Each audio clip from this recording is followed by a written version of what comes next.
बहुत समय पहले की कहानी है। मैसूर नाम का एक छोटा सा राज्य हुआ करता था। इस राज्य में राजा के साथ सब लोग सभी प्रजा खुश रहती थी। एक दिन गुप्तचरों ने राजा को सूचना दी कि पड़ोस का एक राज्य हम पर हमला करने वाला है। राजा के गुप्तचरों ने बताया कि एक खबर 100% पक्की है। सिर्फ 3 दिन के भीतर ही पड़ोसी राज्य अपनी बहुत बड़ी सेना के साथ हम पर हमला कर देगा और उनकी विशाल सेना के आगे हमारा टिक पाना बेहद कठिन है। राजा अब बहुत चिंता में पड़ गया था। उसने बिना समय गवाए बैठक बुलाई और सभी लोगों से कहा कि अब हम लोगों का मरना तय है। अगर किसी व्यक्ति के पास कोई सुझाव हो तो वो अपनी बात हमारे साथ बैठकर इस सभा में बोल सकता है। राजा के अत्यंत होशियार और चतुर मंत्री ने कहा, राजन, अब जब हमारी जान पर बन ही आई है तो इसका एकमात्र उपाय है कि हमें आज ही पड़ोसी राज्य पर हमला कर देना चाहिए। राजा बोला, मंत्री जी, हमारी सेना बहुत ही छोटी है और हमारी सेना का उनके सामने टिक पाना बहुत ही मुश्किल है। मंत्री बोला, राजन, पड़ोसी राज्य अभी युद्ध की तैयारी में नहीं है। अभी उन पर हमला कर दिया तो वो संभाल नहीं पाएंगे और हम आसानी से जीत सकते हैं।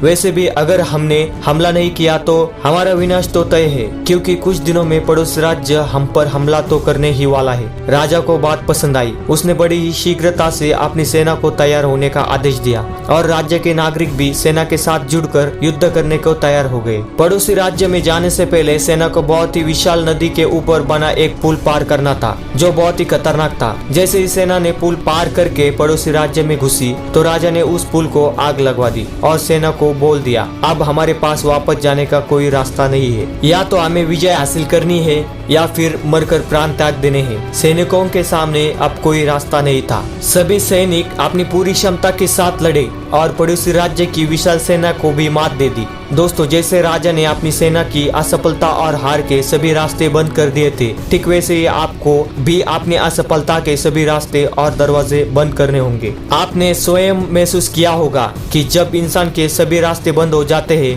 तभी वो सबसे ज्यादा मेहनत और कष्ट करता है और सफलता को हासिल कर लेता है। अपनी सफलता के लिए खुद को इतना तैयार कीजिए कि उस मुकाम पर आप पहुंच ही जाए। अपनी असफलता के बारे में सोचना ही छोड़ दीजिए, क्योंकि आपके पास असफल होने का कोई पर्याय ही नहीं है। खुद को असफल होने का कोई ऑप्शन ही मत दो। डरो नहीं, कोई भी समस्या आपकी क्षमता से बड़ी नहीं है। उस काम के लिए अपने आप को झोंक दो और मजबूती से जुट जाओ। सफलता आपकी राह देख रही है। तो मिलते हैं दोस्तों हमारे नेक्स्ट वीडियो में। तब तक के लिए स्टे मोटिवेटेड।